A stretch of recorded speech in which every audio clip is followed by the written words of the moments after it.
Welcome to this WiseOwl Excel VBA tutorial.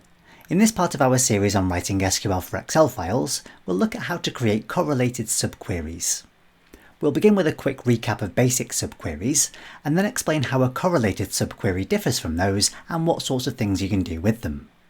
We'll spend a little bit of time talking about how a correlated subquery works, and then use that information to create several common examples. We'll look at how to rank values in a column, how to calculate running totals, and calculate year-to-date totals. So some interesting ideas in here, let's get started.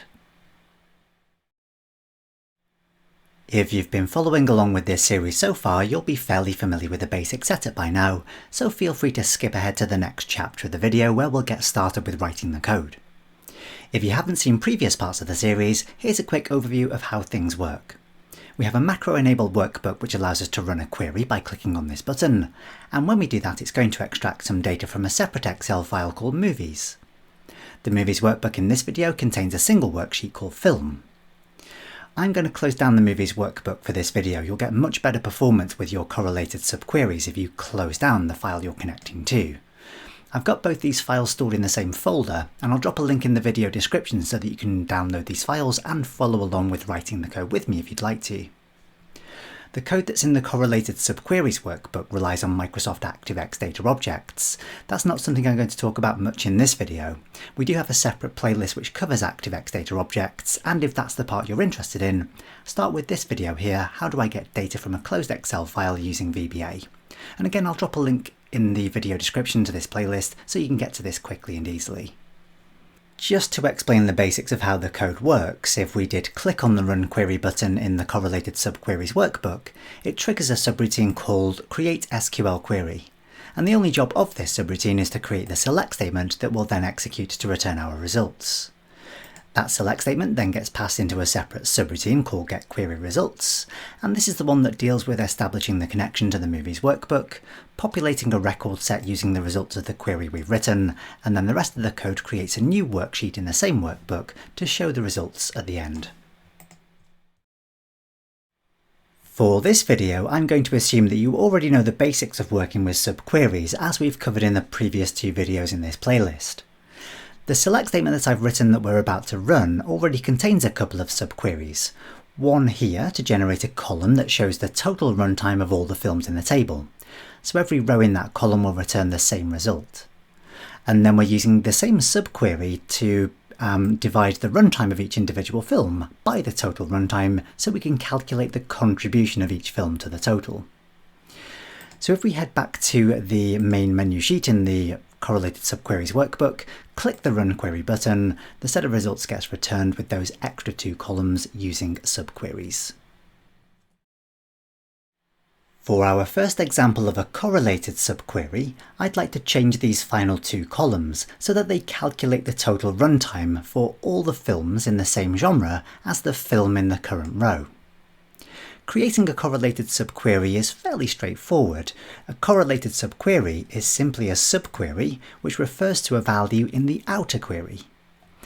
So to make this work, we're going to take the first subquery and ask to show the sum of runtime where the genre, if the subquery's film table, is equal to the genre of the main outer query's film table.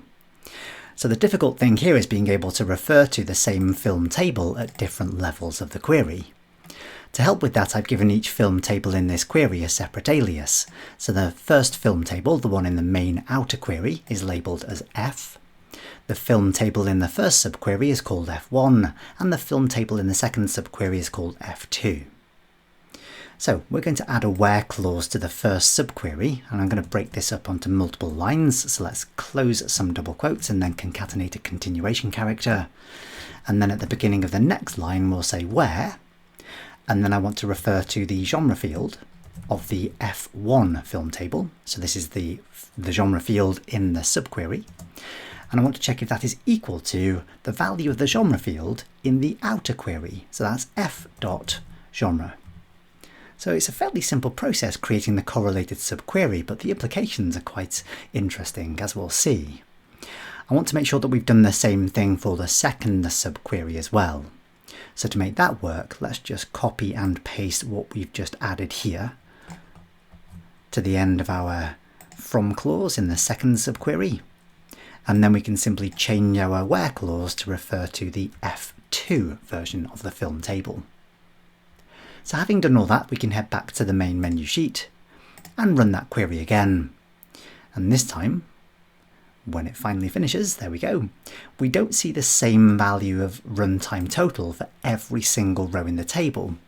So we saw earlier on the total runtime of 143,500. Now we're going to see that all the films in the same genre, so action, is 19,499. But when we get to the adventure genre, which is the next one down, we'll have a different runtime total. And that's true every time we change into a different genre, it's calculating the total runtime for all the films in that same group. Now at this point, I'm hoping that you're sitting there thinking that this is all fairly simple and straightforward. All we've really done here is added a where clause to check where the value of the genre field in the inner version of the film table is equal to the value of the genre field in the outer version of the film table. And it's a good thing really that this code is so simple and straightforward, because we're going to be repeating this sort of pattern an awful lot throughout the rest of this video.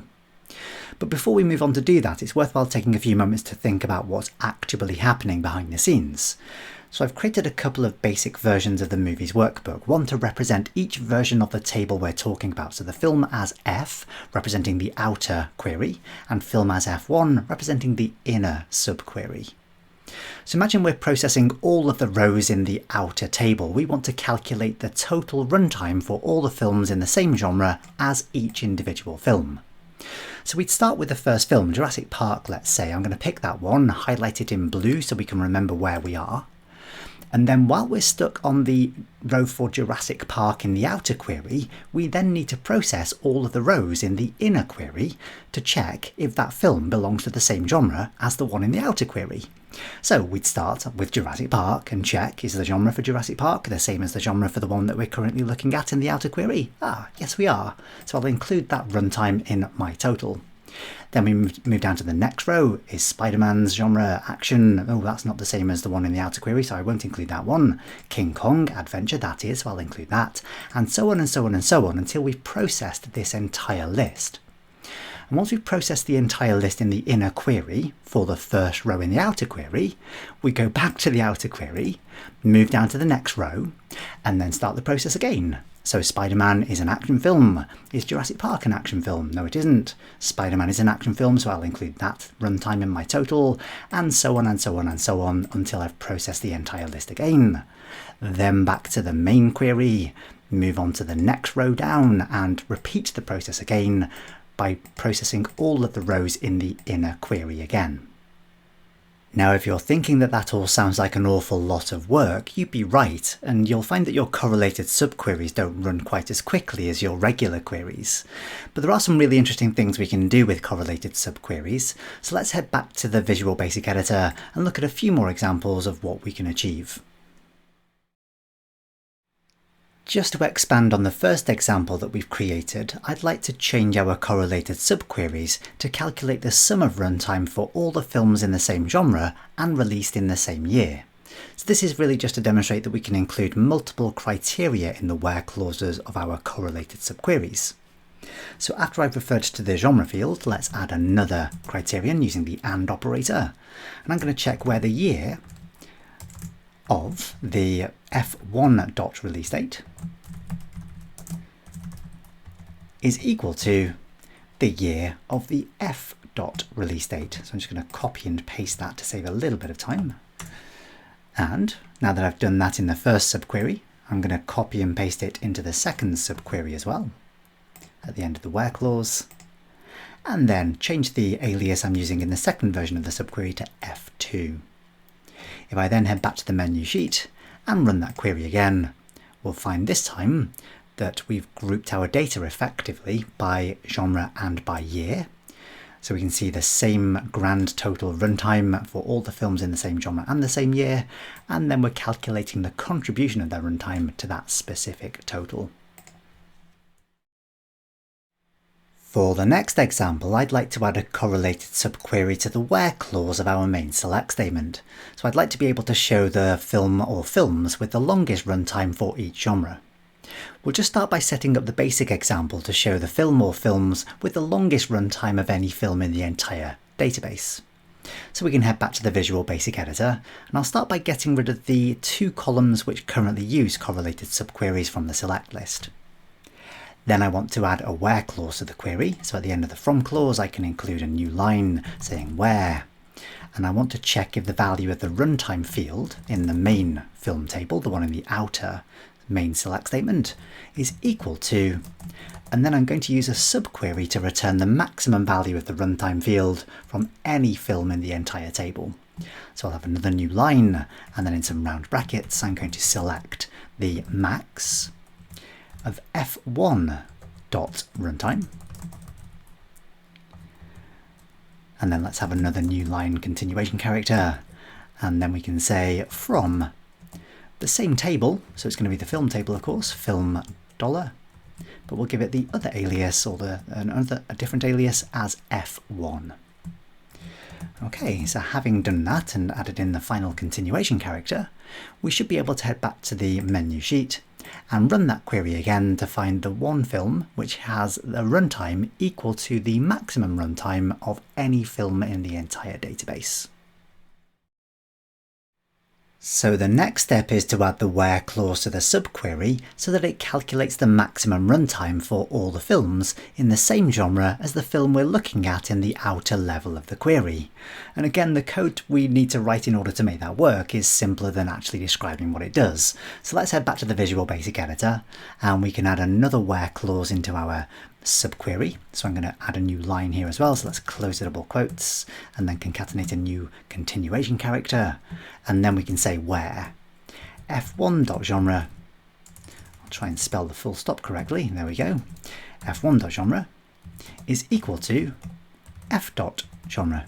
So exactly the same criteria we had earlier on, a very simple line of code to write, but quite a dramatic difference in terms of our query's output.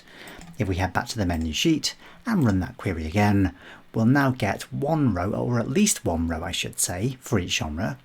It may be the case that more than one film in the same genre has the same maximum runtime as with the action genre here. 2 great movies actually, by the way, so not too upset about having returned those to you. But I think all of the other genres return just one single result, the maximum or the longest film in that particular genre. Just as we did earlier, we can add more criteria to the correlated subquery. So let's find the longest film in each combination of genre and release year. To do that, we can head back to the Visual Basic Editor, and then in the where clause of our subquery, we can add a second criterion using the AND operator. And once again, in fact, this time let's just copy and paste our existing year function rather than write it all out again. So where the year of F1's release date is equal to the year of F release date. Having done that, we can head back to the menu sheet again, run the query, and we'll get far more results this time, hopefully one for each combination of genre and year. So far, all of our subqueries have returned a single value, but we can also create subqueries to return multiple values. As an example of that, let's say we wanted to find the top 3 longest films in each genre. I'm going to change my subquery. First of all, I'm going to get rid of the year criteria, so we're going to just focus on the genres this time. I don't think we've got quite enough data to break it down by both genre and year, although in principle it would still work. And then rather than finding the maximum runtime, I'm going to find the top 3 runtimes. So I'll take away the max function and get rid of the round brackets. And to find the top 3, I want to add an order by clause to the subquery so that they're sorted in descending order of runtime. So let's add a new line character or a continuation character and add in an order by clause, say order by f1.runtime in descending order. Okay, so the one final thing we have to change is in the where clause of our main query. We can't compare a single film's runtime with a list of 3 runtimes using the equals operator. So we need to change the equals operator to the in operator. And having done that, we can head back to the menu sheet, run the query again, and we'll get a list of the top 3 longest films for each different genre. Another useful thing we can do with a correlated subquery is to calculate a rank based on the value of a column.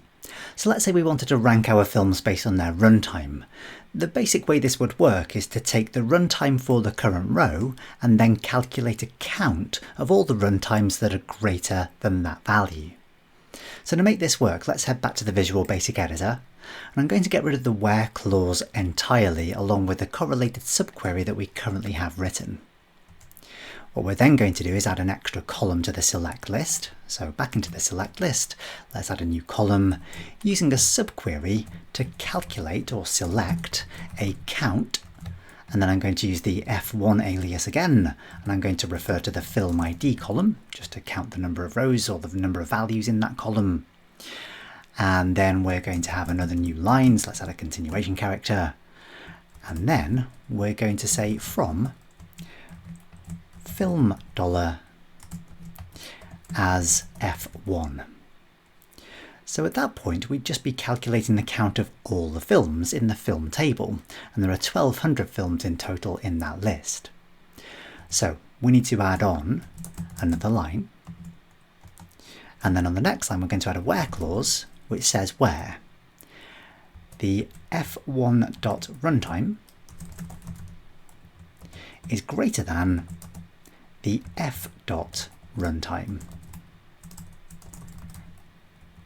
Okay, so if I get all my closed brackets in the right place and my extra new line continuation character, we should then, I think it might actually make it easier if we sort our table in descending order of runtime. So let's just take away the genre sorting and change this to say runtime in descending order. And then if we head back to the menu sheet and we run that query again, we should see the expression. We should have given it an alias as well, but there's one more tweak I'd like to make. So there are 0 films with a runtime that is greater than 260 minutes. And there is 1 film with a runtime greater than 248 minutes, and so on. So there's our rank column. Now I think it's more traditional to begin ranking from 1 rather than from 0, so let's just add 1 to the result, and then we'll add an alias to the column as well. So back into the Visual Basic Editor, we can simply add 1 to the end of that subquery, and then add an alias as runtime rank. So having done that, head back to the menu sheet, run the query again, and that should look a little bit more presentable. Again, we can add more criteria to the subquery to affect the results it returns. So let's say, for example, we still wanted to rank our films by runtime, but based on all the other films released in the same year. To do that, we can head back to the Visual Basic Editor, and in the where clause of the subquery, let's copy and paste our year of release date expression again.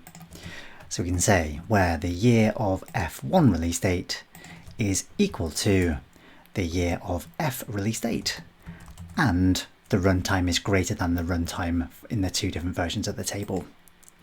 Let's also add a separate order by in the main outer query so we can see the results a little more clearly. I'm just going to paste in the same expression, year of F release date, and we'll go in descending order, so we'll see the most recent films at the top of the list, followed by sorting in descending order of runtime. So having done that, we can head back to the menu sheet and run the query again, and we should now be ranking within each individual year. So when we reach the next year in the database, the ranking system gets reset. A correlated subquery also allows us to create a running total column, and to demonstrate that I'd like to create a running total of the sum of runtime for each film release year. So I'm going to start by setting up a basic query that groups our data by release year and calculates the sum of runtime for each individual year. That's going to require a few changes to our query, so let's head back to the Visual Basic Editor, and I'm going to start by getting rid of the film title and the film runtime columns, so that the first column is the one that calculates the year of the film's release date. Then I'm going to get rid of the column which contains our correlated subquery, so let's remove that one entirely. And then for the second column, I've got the film genre there. I'm just going to use that to calculate the sum and then change genre to runtime. and I'll give that an alias, something like as runtime total. Okay, so the next thing to do is add a group by clause. So after my from clause, I'm going to say in a new set of double quotes on a new line, group by, and then I'm just going to copy and paste my year of F release date expression. And then we have a new continuation character before the order by clause, and let's sort our data in ascending order of release year, and then remove the runtime sorting completely. Because the database is quite sparsely populated for the earlier years, it might also be worthwhile including a where clause to limit the range of years we return. So in fact, I'm going to add a where clause in the query. Let's say where f.release date, and we'll go for films released since the 1st of January 2000. So I'll say greater than or equal to, and then in some hash marks, pound symbols, 1 Jan 2000, and then just add in the continuation character. Okay, so having done that, let's just give this one a quick test. If we head back to the menu sheet and run the query again, we'll get the total runtime for all the films released in this set of years. So to add our running total column, we need to add the sum of runtime for all the films released since the 1st of January 2000 and whose release year is less than or equal to the release year of the current row we're looking at. So once again, a correlated subquery is the answer. Let's head back to the Visual Basic Editor, and we'll begin by adding a new line to our select list, open some double quotes, and then add a comma. And then we're going to wrap this up in a subquery, so in a set of round brackets we can say select. And let's not bother writing this out again, let's copy and paste the sum of runtime, but change the table alias to F1. And then we'll have the from clause on a new line, so let's open up some more double quotes. And then the from clause is basically the same as what we've already done, so let's copy and paste that as well. But of course we'll want to change the table alias to F1. And then we'll also need a where clause. So let's just copy and paste the existing where clause, the entire line, paste that in. And then of course we'll change this alias to say F1, release date is greater than or equal to the 1st of Jan 2000, and then an and. Then I'm going to once again copy and paste, I'm doing an awful lot of that here, where the year of F1 release date is less than or equal to the year of F release date. I can then close the extra set of round brackets. Okay, so that will give us our running total. Let's just give that a quick alias at the end as well. Not got quite enough room to write this on one single line and not scroll, but let's call this something like as running total run time. So having done that, we can head back to the menu sheet, run the query again, and now we get the cumulative total runtime for years that we've selected.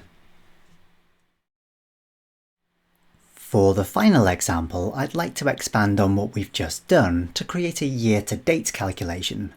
So we're going to add in another level of grouping to group the films by release year and release month, and then add a running total that will reset each time we reach a new year in the list. To get started with that, let's head back to the Visual Basic Editor, and I'm going to add in a second column that calculates the month of the release date. So I'm going to copy and paste the year expression, and then change year to say month. And of course we'll change the alias then to say as release month as well. Now that we've added this extra column into the select list, we'll also need to include it in the group by clause. So let's drop that in there as well. I'll just paste that on the same line, and we should probably sort by the month as well. So let's paste that in there too, and we'll sort in ascending order. Now, if you remember from previous videos, the month function calculates the number of the month, not the name, so we'll be sorting chronologically here, not alphabetically by month name. The next step is to change the where clause in our subquery. So we're making sure that we're only returning films whose release date is greater than or equal to the 1st of Jan 2000. That's not actually going to be needed for this next example, so in fact I'm going to start by taking that part away.